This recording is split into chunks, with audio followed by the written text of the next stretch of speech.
Hey there, amazing educators. Welcome back to Solutions Teaching Strategies Summer Series. Picture this: it's September, you're juggling a million things, caregiver emails are pouring in, and you're frantically trying to throw together a unit plan at 10 p.m. on a Sunday night. Sound familiar? I hope not, but we've all been there, and it's absolutely exhausting. What if I told you there's a way to walk into September feeling confident, organized, and actually excited about your units? What if those late night planning sessions could become a thing of the past?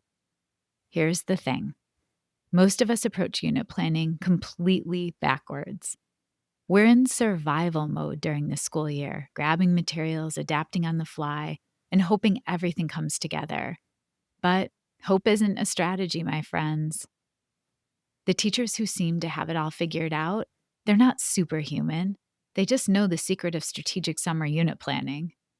And here's what blew my mind when I discovered this: the units I planned thoughtfully in July always outperformed the ones I threw together in November, December, and January.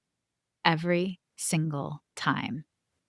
Today, I'm diving into the 3-pillar framework that transformed my unit planning forever. I'm talking about crystal clear learning targets, meaningful assessments that actually measure what matters, and engaging tasks that bridge the gap between where students start and where they need to go. Think of summer planning as your teaching insurance policy. Instead of drowning in last minute prep work, you'll have a solid foundation that makes your teaching life easier and your students' learning deeper and richer. Because let's be honest, you didn't become a teacher to spend your evenings frantically Googling activities. You became a teacher to change lives. So grab a cup of coffee, find a comfortable spot, and let's talk about how to set yourself up for the best school year yet. This is Solutions Teaching Strategies, the podcast that extends education beyond the classroom. A show that isn't just theory, but practical, try it tomorrow approaches for educators and caregivers to ensure every student finds their spark and receives the support they need to thrive. Welcome to Solutions Teaching Strategies Summer Series. This is your summer reset, and I am your host, Olivia Wall. Today, we're diving into one of the most impactful ways you can spend summer break: creating or updating your unit plans with crystal clear learning objectives, meaningful assessments, and engaging tasks that will set you up for September success.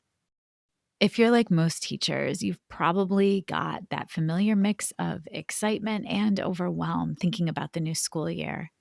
Maybe you're teaching a new grade level, implementing a new curriculum, or just want to refresh units that felt a bit stale last year. Whatever brought you here, you're in the right place. Today, we'll walk through a practical framework for summer unit planning that actually works, one that will save you time during the school year and create better learning experiences for your students. So let's dive in. First, let's talk about why summer is the perfect time to do this work. During the school year, unit planning often happens in survival mode. You're grabbing materials, adapting on the fly, and hoping everything comes together. But hope isn't a strategy, and summer gives you something precious: time to think strategically. When you plan units during the summer, you can actually backwards design properly. You can start with where you want students to end up, then build everything else around that vision. You can research new resources, think through potential student misconceptions, and create assessments that truly measure what matters. Here's what I've learned after almost 30 years of teaching: the units I planned thoughtfully in July always outperformed the ones I threw together in November, December, and January. Every single time. But here's the key: I'm not talking about creating perfect, Pinterest-worthy unit binders that you'll never actually use. I am talking about building practical, flexible unit outlines, long-term planning that makes your teaching life easier and allows for your students' learning to go deeper and be richer. So let me share the 3-pillar framework that transformed my unit planning. Clear learning objectives, authentic assessments, and engaging tasks. Think of these as the foundation walls and your roof of your unit house. Pillar 1, clear learning targets or objectives. Your learning targets are your North Star. They tell you and they tell your students exactly where you're headed. But here's where most teachers go wrong. They write targets that are too vague or too numerous. Instead of students will understand fractions, try students will compare fractions with different denominators using visual models. Make sure you're cognizant of how many verbs you include in targets, and make sure you're considering bigger ideas and unit targets, maybe 2 or 3 for a 4 to 6 week unit of study, and then some supporting targets. For each long-term unit target, again, only 2 to 3 per unit, create 2 or 3 supporting targets. So for one 4 to 6 week unit of study, you would only have 2 to 3 max long-term and then maybe 6 to 9 supporting targets. You don't really need to map out your daily lessons yet. That can be informed matching your long-term and your supporting targets, but really needs to be based on exit tickets and student learning day to day. And once you know where you're going, that's when pillar 2 comes into play. You'll need to figure out how you'll know when you've arrived. Your assessment should directly align with your objectives. No surprises, no gotcha moments for your students. And please think beyond traditional tests. How could your students demonstrate their learning through projects, presentations, portfolios, or performances?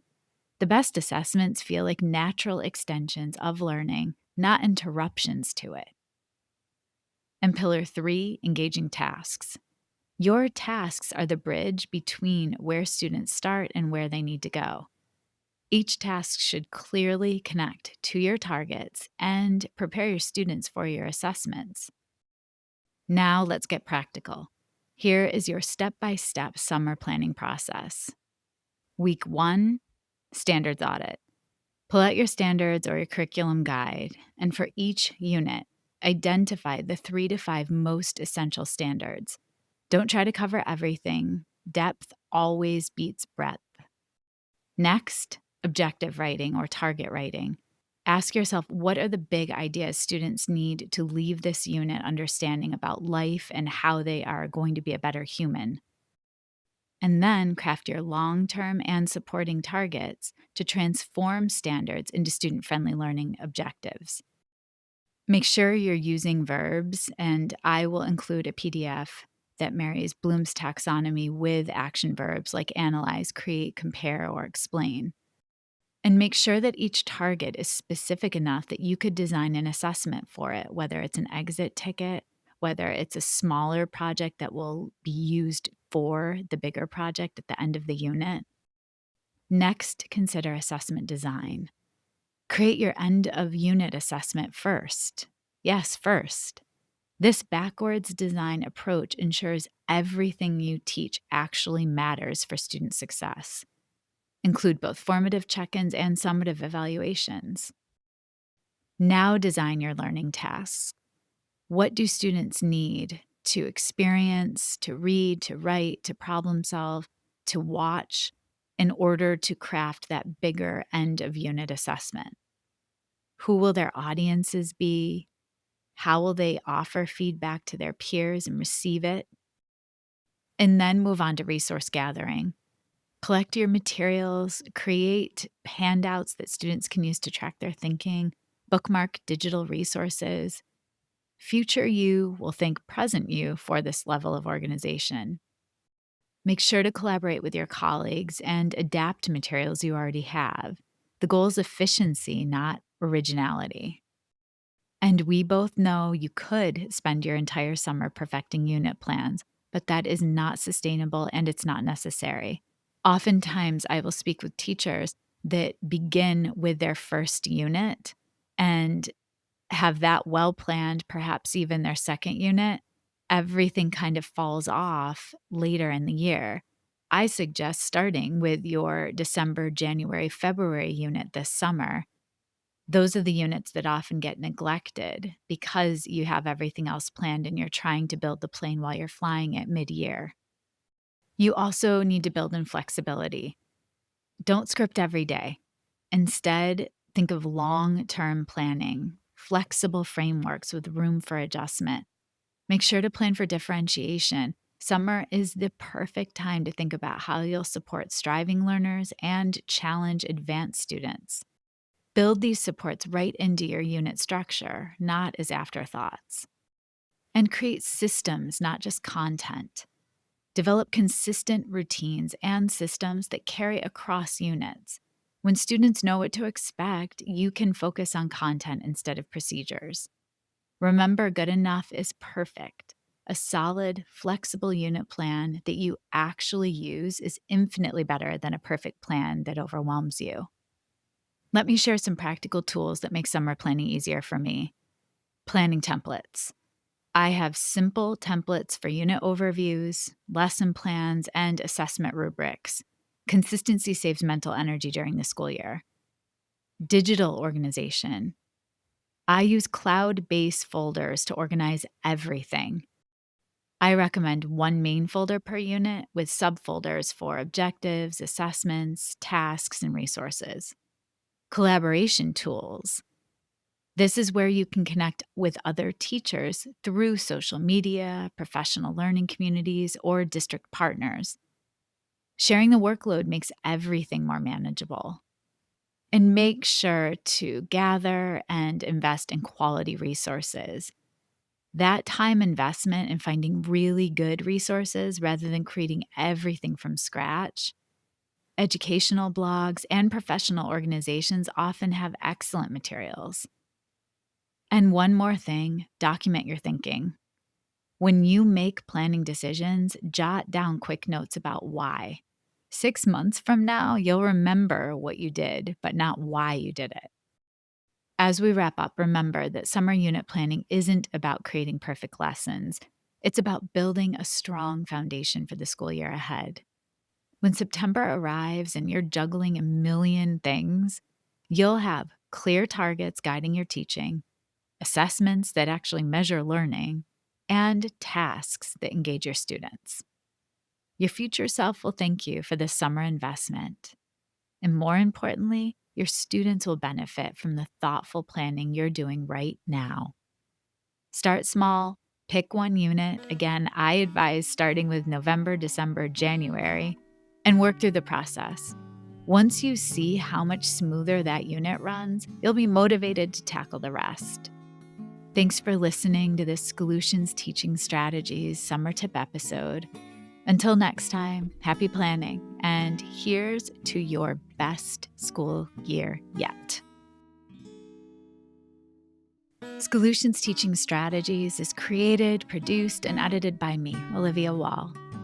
Thank you to my older son, Benjamin, who created the music playing in the background. You can follow and listen to Solutions wherever you get your podcasts, or subscribe to never miss an episode and watch on YouTube. Now I'd love to hear from you. Send me an email at solutionspodcast@gmail.com. Tell me about the unit you're excited to revise this summer so that you feel more prepared during the school year. And don't forget to tune in every Monday and Friday this summer for mini episodes filled with tips and ideas that will help you prepare for September while still resting and rejuvenating this summer. See you soon for another tip episode, and until then, enjoy the sunshine and take care.